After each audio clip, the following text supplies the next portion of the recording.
Welcome to my brand new walking channel, Black Cat Hiking. Today is a short walk over Barhill Fort, and in the coming months I'll be talking about walking, hiking and backpacking amongst other things, and hopefully getting to grips with a little bit of filmmaking.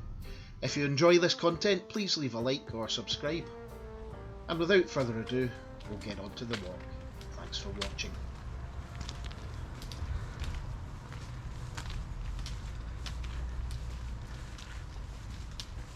So this is us heading up to Barhill Fort, an old Roman fort on the Antonine Wall, starting at Twechar. Now this is on a bit of the John Muir way. I'll have to get that.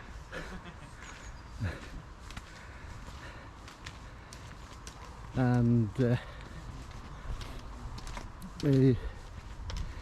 this is one of the alternative walking routes. So the main multi-purpose route follows the Forth and Clyde Canal, which is down below us at the moment, and this is one of the alternatives. And actually, if you're doing the John Muir way, this is quite possibly one of the best sections of the whole route. So we're just at the bottom of the hill at the moment, so we'll come back to you a bit further up. And I probably can't get too much of a view of what's going on down there. I'll just pan across to you since I caught you in the in the frame and come back. But just down there is the Forth and Clyde Canal, so it's stretching off to Glasgow. In the distance you can just see the some of the high-rise flats over there, but we've climbed pretty quickly and we're not that far away from the fort itself, but you can probably see just here why the Romans chose this spot on the wall.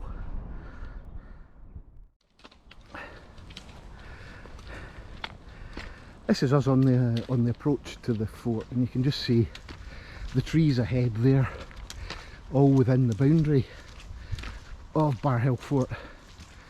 And this site was one of the largest on the Antonine Wall, one of the major Roman forts. And just a bit further on there's actually an Iron Age fort as well.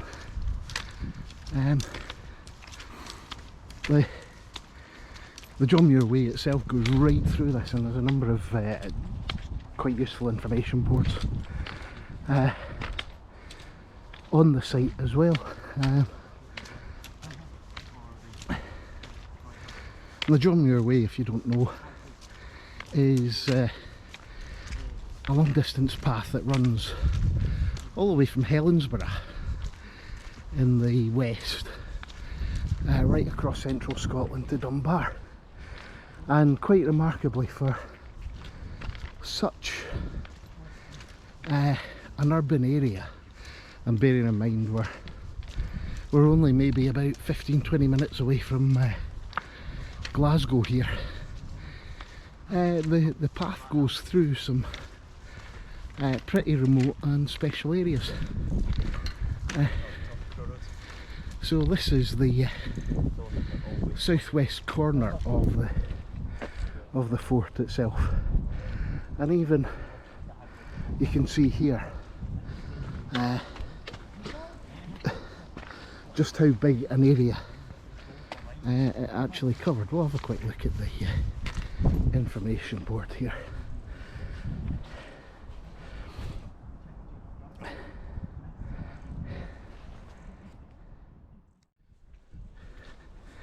So we're just approaching the lower part of the Iron Age fort here, and actually you can already see some of the ditch of the Roman wall. And this wasn't like Hadrian's Wall, which was a stone built wall. This was turf and wooden palisade, so there's nothing really left of the wall, but There's quite well preserved remains of the ditches here. Even better set of the wall up at a section of the Drummuir Way near Falkirk. But this we're coming up on is the Iron Age Hill Fort. Once we get to the top you'll see precisely why they built it here, because it's a fantastic lookout point onto the Kelvin Valley.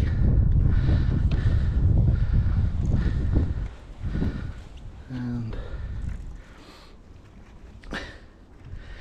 it's likely that this was vacated before the Romans arrived, or when the Romans arrived.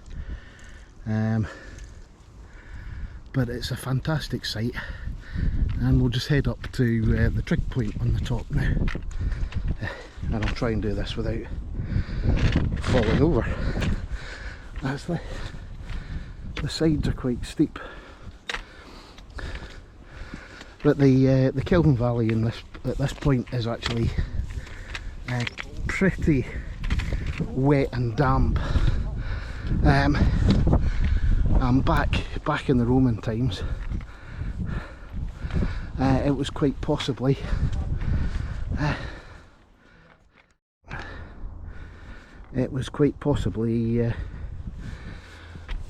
more of a bog than anything else. So here we are, coming up to the top of the fort, and the wall stretched really from the Clyde in the west to the Forth in the east, as the canal does.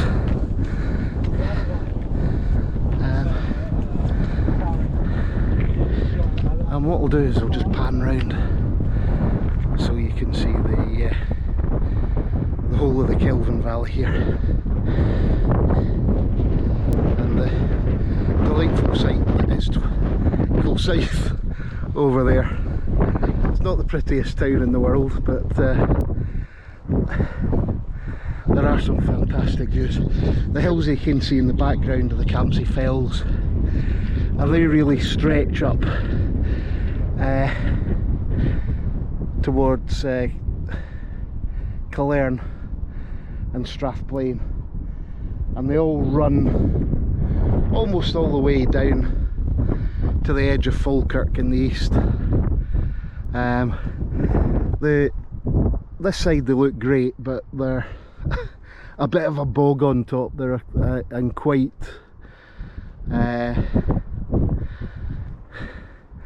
well, let's just say they're not the most exciting walking in the world, the Campsie Fells, which is a bit of a disappointment. But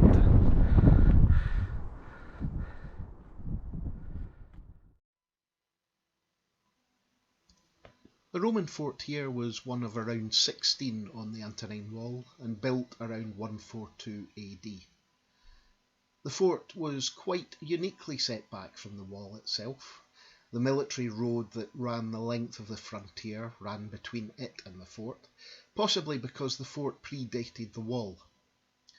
A headquarters building in the centre was surrounded by granaries, the commanding officer's house, and barrack blocks in the quadrants. A bathhouse was also included within the fort's perimeter. Occupied for the entire duration of the Antonine Wall, the fort was first garrisoned by the first cohort of Hamian bowmen, a unit that traditionally recruited in Syria, who had been moved north from Barhill Fort on Hadrian's Wall. By the late AD 150s, they had been returned to Carvorin, and their replacements were the first cohort of Batasians, a regiment raised in Germany, which had earned Roman citizenship for valour and loyalty, and had been previously based at Old Kilpatrick on the western terminus of the Antonine Wall.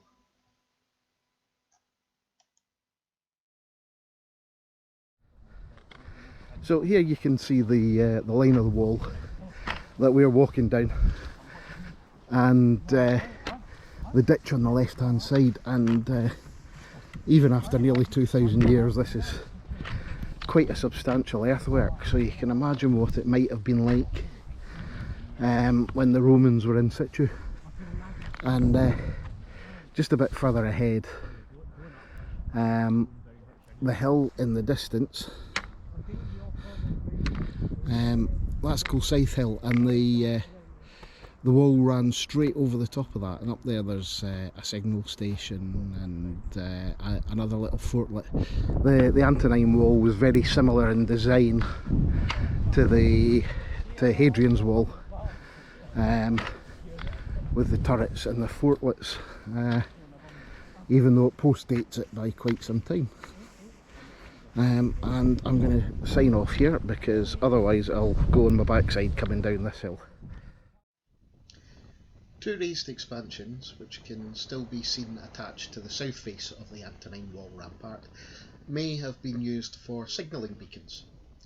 For the most part, the forts on the wall lie in sight of their next neighbours, so that, as a rule, intermediate signalling posts were not needed, but on Croy Hill, such posts may have been necessary to maintain communication between the forts of Croy Hill and Barhill. And Croy Hill is an ideal lookout spot at about 120 metres above sea level. It's one of the highest spots on the Antonine Wall and features excellent views of the surrounding countryside. Nautical miles would be on me. And then you start getting into silly things like furlongs. What are those? It's something like about 1/8 of a mile or something like that. Imperial measurements are crazy.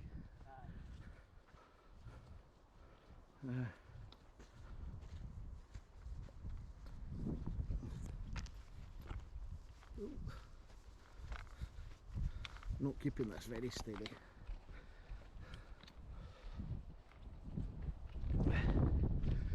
So just in the trees there is where there was another small Roman fort on the wall. We'll go up and have a look at this board here. This is still part of the John Muir Way. Coming over Croy Hill, I said Kilsyth Hill earlier, which is wrong.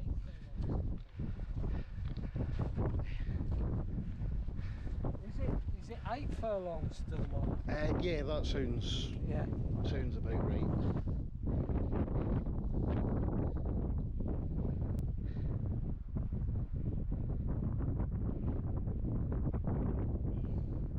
That was the 1930s that they excavated.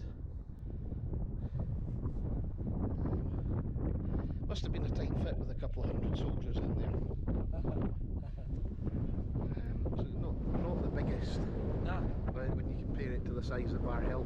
Yeah.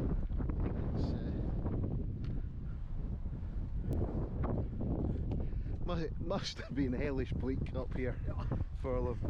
Can you imagine being a Sumerian archer posted to Croy and Twechar.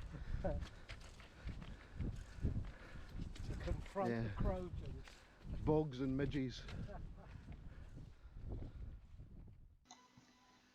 This sculpture was quite a surprise on the walk and is a relatively recent installation, along with a replica distance stone. Now, the Roman head sculpture was named Sylvanus following a public naming competition and means Roman god of the woods, and it sits alongside a replica of a distant stone originally found at Westerwood and now replicated by stonemasonry students at the City of Glasgow College. The installations aim to raise awareness of the Roman heritage and the significance of this historical site to the local community and visitors from further afield, and it's quite the impressive structure.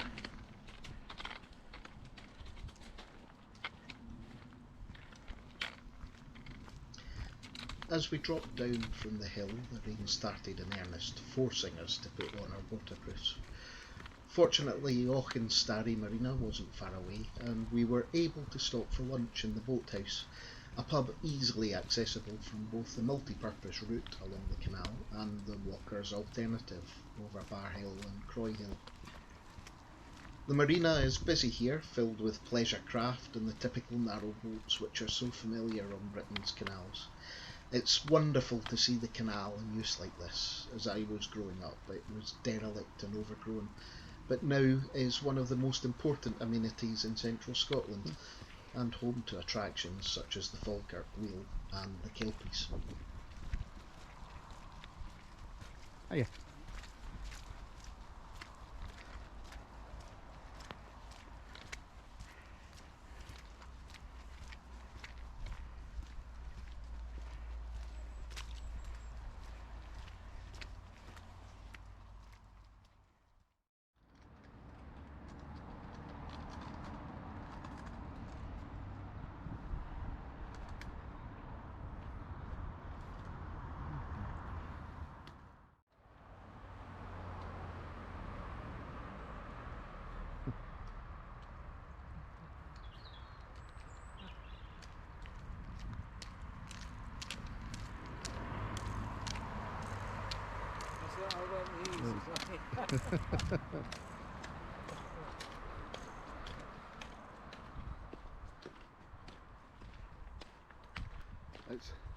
It's more to see as well.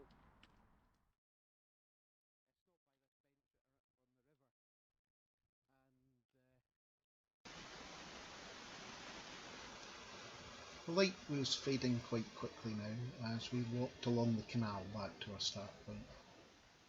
The water itself is a haven for wildlife, and we saw several cormorants flying past, as well as swans and goosanders. It's a busy route here, and there are still a number of people out, cyclists and walkers on the towpath.